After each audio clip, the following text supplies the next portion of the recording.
Hello and welcome directly from the Euroguss. Today we have a bit of a different podcast than usual. You will have a few voices from different people all around the world. In the podcast, we stitch them together so you get a clear view from OEMs, automakers, foundries, and suppliers to the foundry industry. What is up? How was the exhibition? And what are the key topics for 2026 to look on? So stay tuned, listen to the end, because every snippet, there's something you can learn from, you can take for you. Stay tuned. See you in the podcast.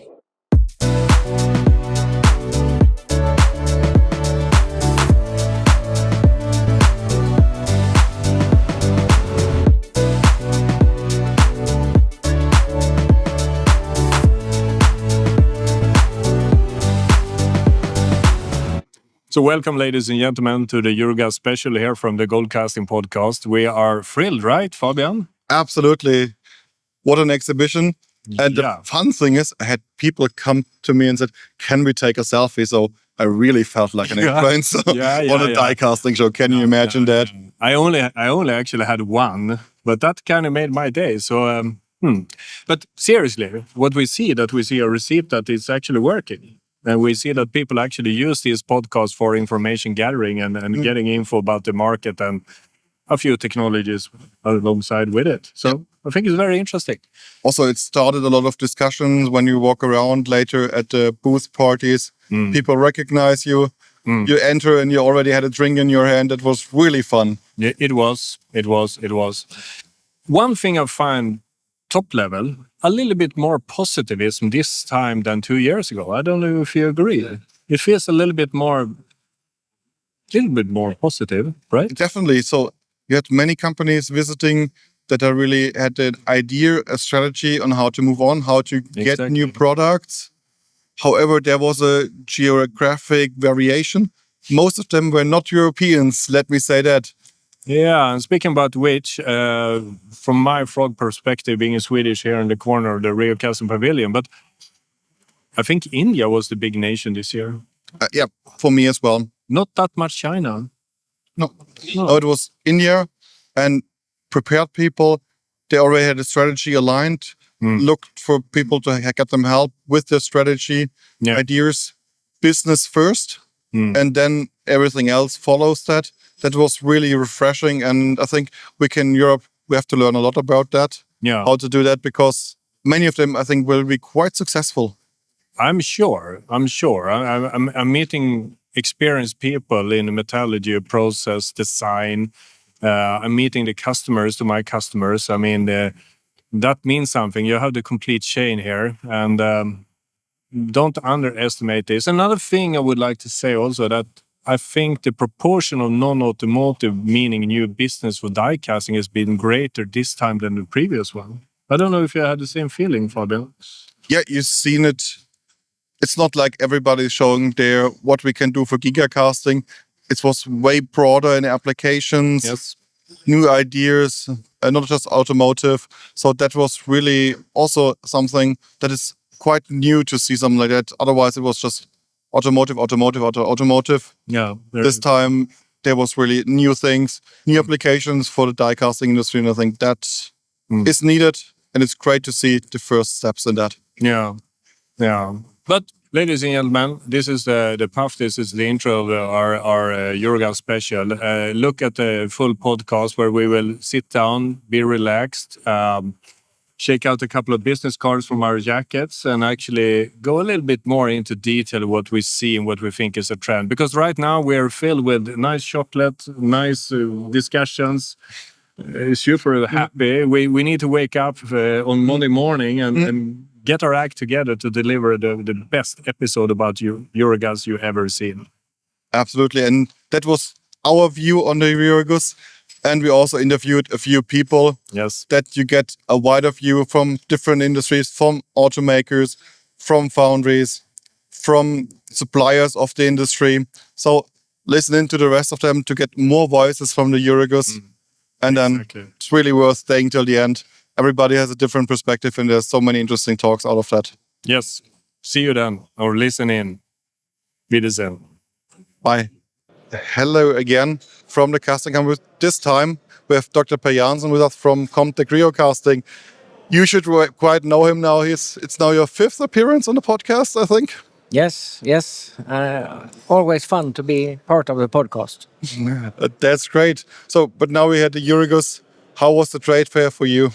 Yeah, it has been very hectic, I would say. The interest of Rio casting is just growing and growing from all regions in the world. And so I must say that we have been busy from morning to the evening, all days. Even today, on the last day, it has been much better than expected. That's great to hear. So from all these conversations, what is your view on our industry? Well, I think it is different in different parts of the world. If we take Europe, for instance, it has been a little bit down, if I say like that. But I think you could feel a little bit more positivism during the show, actually, for Europe. And one market that we feel that is growing quite dramatically is the Indian market. There we see a lot of activities. That was for me as well. So then I want to directly tie in the second question is that what do you think is the most important topic going forward into 2026 and then onward? I think for the industry as such, I think it's important now that the die casters, how should I say, they need to enhance their competitivism and try to start competing with other commodities, if I say like that. And I think that is very much needed because we see the shrinking volumes, for instance, in the car industry and so on. And how do you position yourself and your company in that? Well, we believe that we enable all the die casters to also bring in other components that is not possible to do in traditional high-pressure die casting. But with Rio casting, we enable them to also produce these parts with the already existing made investments that is in the foundry. So it's a small step, but to perhaps double the possibility for the market. That's great to hear, and definitely look into Rio casting. But before we end this interview, I have one question from the Gold Casting podcast. You are continuing at your sponsorship. So what did the Gold Casting podcast did for you in? No, I think it's a great way to reach out. You are recognized by people that wouldn't otherwise have a clue who you are. You need to do something in order to reach out. Everybody wants to reach out, and this is a perfect channel to do that.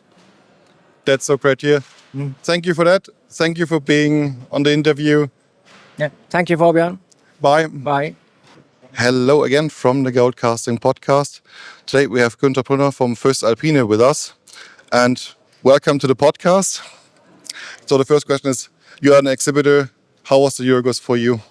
Yeah, thank you very much. Euroguss this year was very, very international, and I love it very much. Euroguss connects the industry. Euroguss connects people related to die casting, and this is exactly what we are looking for, to get integrated as a technology partner for the industry. That's perfect. So when you had all these people from all around the world at your booth, what is your view on the die casting industry based on what you had and visitors? Yeah, we see very clear die casting is running a transformation, and topics like lifetime on a die, etc., is not that important anymore. We talk about different values like productivity, like OEE, TCO when it comes to discussions with OEMs, and this is what we really appreciate, and this was what we also focus on. So would you say OEE is the most important topic, or what would you think is the most important topic for 2026 and onwards? Yes, it's about solutions. They bring value to the industry, and we have different players in this die casting industry. We have the OEMs who are focusing on reduced part costs. We have the tier ones or the die user, and of course they are focused on the OEE, on productivity and on highest efficiency. But we have also the important group of the die maker, and also they need to get a value out of our solutions. And we try to combine this in our holistic die approach, which offers solutions in all directions. So that holistic die approach, is that how you position yourself to fill the need of the market? Exactly. We truly believe it is not enough just to look on a die failure and give solutions. We need to have the complete understanding about the pain points on the one side, about the environment of castings on the other side. So what we do in our holistic die solutions, holistic die service, is to speak the customer language, to understand the customer needs and create right solutions based on materials and services in combination. It's about the thermal management, it's about the air management of a mold, and many things more. And we integrated now more and more specialists in our team in order to give right, holistic, complete solutions to the industry. Perfect. Thank you for the quick rundown. And if you want to learn more about that, contact voestalpine. They can help you with that to make money on your parts. Thank you for being on the podcast. Thank you very much. All the best. Hello. Now we have another guest with Holger Wagner from KMA. Welcome to the podcast. Thank you very much, and hello. So the first question for you, how was the Euroguss? So how is the Euroguss for you? Well, we're now starting to the third day. I've already lost my voice, and I promise it is not for having sung all night. But it's, as you can see, it's very busy here, quite noisy. So we're very happy. We've met a lot of interesting customers, a lot of partners, of course. So it's been very successful for us so far. Yeah, definitely. So getting the voice back will be one of the key topics for the next day. But what do you think will be the key topics for 2026? Well, as we learn in our talks with foundries, energy efficiency is driving many foundries across the globe. So we're talking a lot about heat recovery for melting furnaces and how to use it in the processes, and especially overcoming the borders between the processes and departments within foundry. That shall be a big topic for driving sustainability. Well, sustainability will be quite a big thing. What's your positioning in that? Well, we're very happy that we can supply different solutions for foundries in that regard. It's not only about air quality within the foundry building to gain and maintain top personnel for best processes, but also for complying with environmental standards, of course, and last but not least, for heat recovery. And as I've just said, we're trying to develop new solutions how to use that energy. For example, for, of course, heating of the building, but what's even more interesting, to bring it back into the process for thermoregulation, for example, or for heat treatment processes, or for saving energy in the heating of the furnaces themselves. Interesting. Yeah, there's a lot of things you can do to not spend that much on energy. But what is your view on the die casting industry in general? Well, in general, of course, we still notice that there is that the industry is unfortunately very slow at this time. There's a lot of uncertainty, a lot of hesitation how to move forward in the current market times. So that's taking back the eagerness to invest. And when there's no investment, there's no transition. And that's what I see with most concern. I think we need to come back into a perspective how to do investments, because only then we can transfer business models and, of course, also drive sustainability. What a great point. I can really underline that.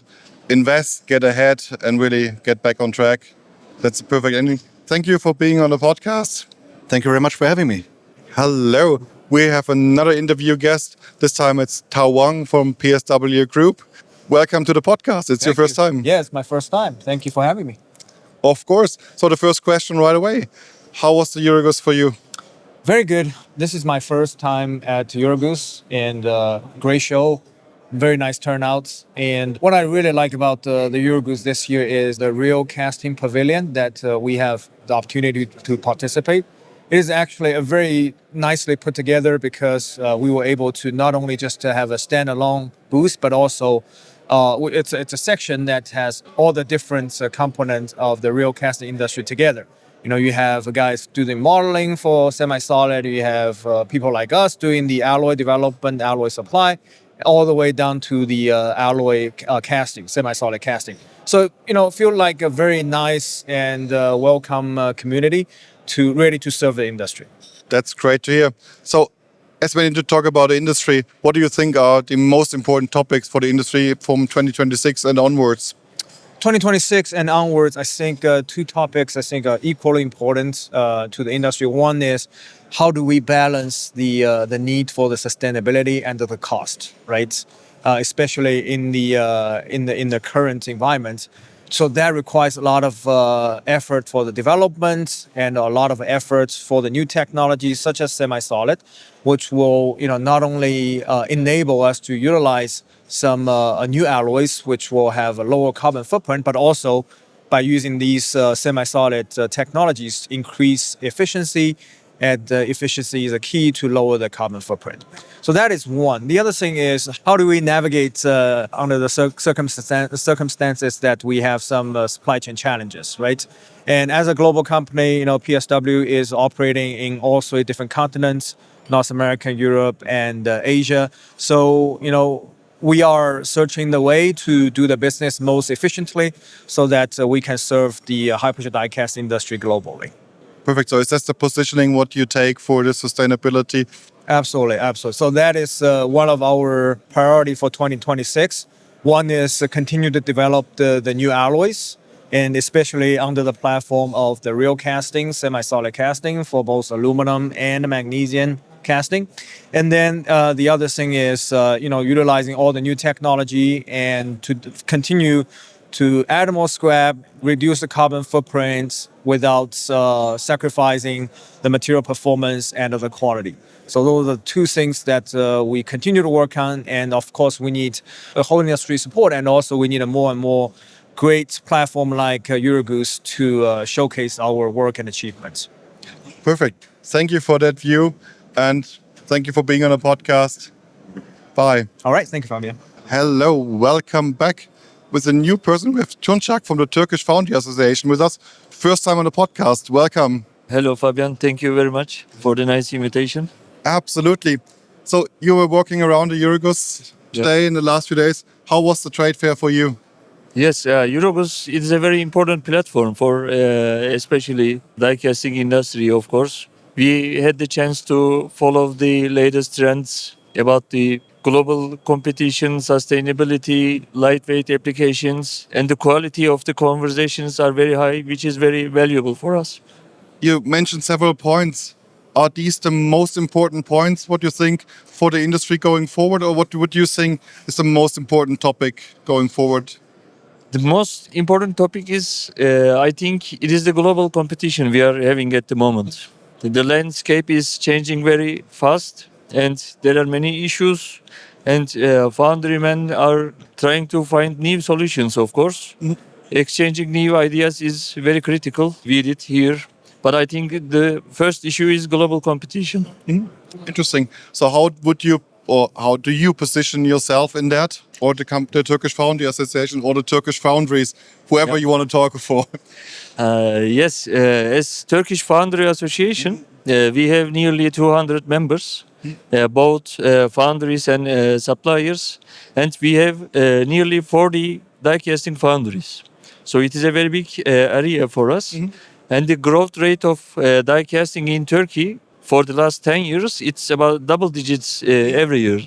Nearly 800,000 tons of non-ferrous castings are produced in Turkey at the moment. So it is very important. Absolutely. I think for Europe it's an important place for the foundry industry. But what is your view on the foundry or the die casting industry in general? In general, I will say, when we compare ferrous and non-ferrous area, and die casting included, of course, the non-ferrous side is more stable and solid, I will say.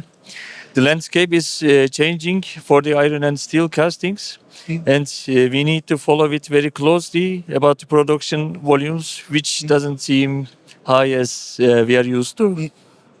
You also have something else that you have in your back pocket brought here. Tell us about it. Yes. As Turkey, we will organize the World Foundry Congress this year in October in Istanbul. It is a very prestigious event and maybe the biggest event of foundry industry. We expect nearly 1,500 colleagues from all over the world, and I would like to invite all stakeholders, friends and colleagues to Istanbul in October. Thank you. Perfect. That sounds like a great invitation, and thank you for being here. Thank you very much. Bye. It's a pleasure. Hello. Now with another guest, we have Natrayan from Comptech with us. And Natrayan, how was the Euroguss for you? It is a good show, Fabian. It is as expected. The technology is the top notch. So as we plan as a rear casting as a pavilion, our customers could really feel the pulse. What is the technology? How the end users are using, and successful they are. It is a fantastic exhibition. That's great to hear. So what's your view on the die casting industry in general, not just the Rio casting pavilion companies? I would like to say in Europe, it is medium, but our part of the world in India, it is growing. We see more than 15% growth in die casting industry. So it's growing up. That's great to hear that there is growth around the world in die casting. So what do you think, what is the most important topic for 2026 for the industry? We do see India as a two-wheeler focused industry. A lot of EV vehicles are coming in. So any small value addition in a 105 kilogram scooter, if this technology can save 5 kg, 10 kg, mileage is there. Social responsibility. So good. This technology can deliver that. That's perfect, because when you talk about Rio casting, I have to ask you another thing, which is a way personal interest, because you were a participant of the first Rio casting masterclass from Casting Campus. How was it for you? I learned a lot, Fabian. I had an experience of Rio casting on a partial, objective way, little subjective way earlier. But when I joined your masterclass, all the this thing, I learned about the physics behind it. Why the laminar flow comes in. What is a specific tension makes the difference, surface tension. So it is marvelous. I recommend it to many of our friends in LinkedIn and whoever I meet. And the Indian companies who have participated, 25 companies, more than 12, 13, I said, don't miss it. That's a great recommendation. Thank you for that. And thank you for the interview on the Gold Casting podcast. My pleasure. You are doing a wonderful thing. Glad to interact with you, Fabian. Perfect. Thank you. Bye. Hello again from the Casting Campus booth. Now we have Chris Sleath with us from Spartan, from our sponsor. So Chris, how's the Euroguss for you? Euroguss has been excellent. I mean, we came here as a North American die casting company supporting Comptech in the Rio casting pavilion over there. And to be honest, halfway through day two, I've completely run out of business cards. It reminds me of the NADCO show from 2024 in Indianapolis, where the whole Rio casting area there was just swamped with customers. And it's been the same here again. I wanted to go around, I wanted to visit lots of other booths I haven't left our booth all day, literally. I mean, we've had the opportunity to meet some really, really good customers, talked a lot about potential development and activities that we can do, projects. We've had 3 or 4 customers we've talked to in the past came to us saying, not just for Rio casting, but for other businesses in North America, we need a caster who's got large machines. You guys are there. Can we talk to you next week? So, I mean, honestly, it's been really, really good. We've thoroughly enjoyed it. I'm sure tomorrow will be quiet. So I hope it is. Then I get a chance to actually go around the show myself. So, no, excellent. Really good, thank you. Oh, that's great to hear. So I have to ask you a last question. You've been a sponsor of our podcast. How was it for you being a sponsor? What was the outcome? How was it, the process, making the podcast for you? It was an awful lot easier than I expected. Scott and I, we did our podcast towards the end of last year, and the response that we had was overwhelmingly positive. Quite a few people that we've worked with, some of our current customers, some people we didn't know, said, hey, we saw you on Gold Casting. We thought you guys were great, and I thought, oh no, we've become the heroes of the internet again.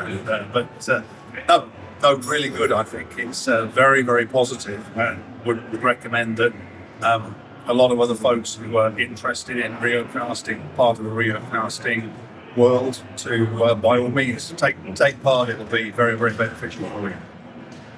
Perfect. Thank you for that voice from the Euroguss. Now we switch over to the next one. Thank you, Chris. You're welcome. Thank you, Fabian. Hi, we're here from the Casting Campus with another guest. We have Michael Klein from Ford. So Becker, what do you do? Yeah, hi.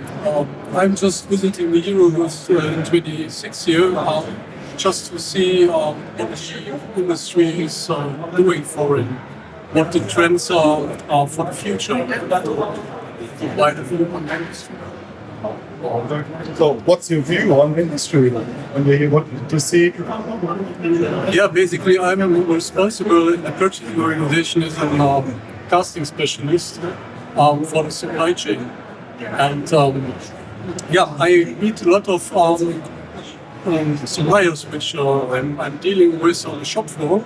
So for me, it's good to see them here in a different environment, and also see where the industry is going with new technology and different technologies. So we have here from different material point of views and so on.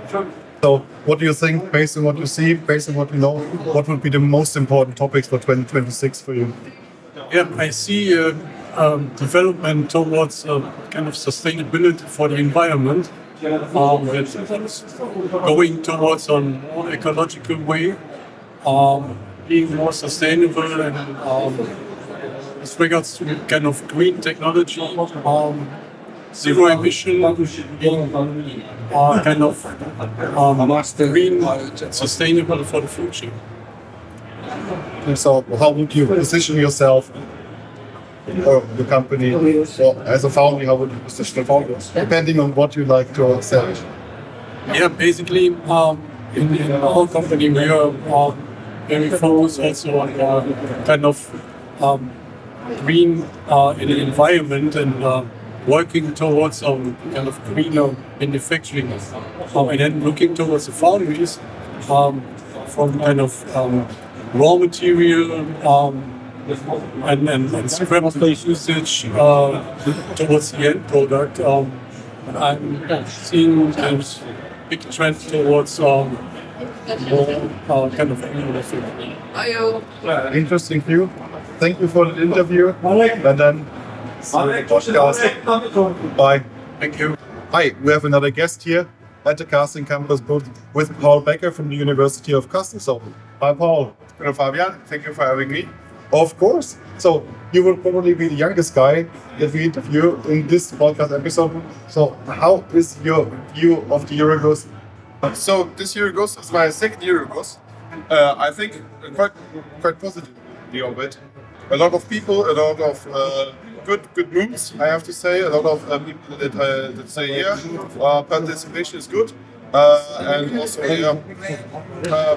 actually seem to be in a good mood. That's great to hear. So what do you think about die casting industry in general? The die casting industry in general, maybe I have a bit of a European, German centralized look. A bit challenging, to be honest, at the moment. A lot of negative stories from companies that aren't doing so great, and you don't hear about, we're doing so great, everything's awesome. A bit challenging times. Absolutely. So, especially in challenging times, doing something, learning something is important. So, what do you think is the most important topic for 2026? Well, I think it's not to be stationary and to look for new opportunities, new processes, new technologies, and to have an edge, technology and knowledge and your skill. So, what's your edge? How do you position yourself? My edge is simply that I'm young. Everyone else is old. That's my only perk that I have, which will fade in a few years. But at the moment, it's great. Perfect. Thank you, Paul, for being here on the podcast. Thank you for having me. Bye. Goodbye. So these were all the voices from the Euroguss. Different viewpoints, different perspectives. But the summary for all of them is basically start to do something, develop your business, grow your business, because that's the way forward. The industry is really positive in that feeling transitions. So do something, especially don't forget to subscribe. And if you need some marketing platform that can help you get more recognized, that your people know you, come by because of you, let us know. We can help you in that. See you in the next podcast. Bye.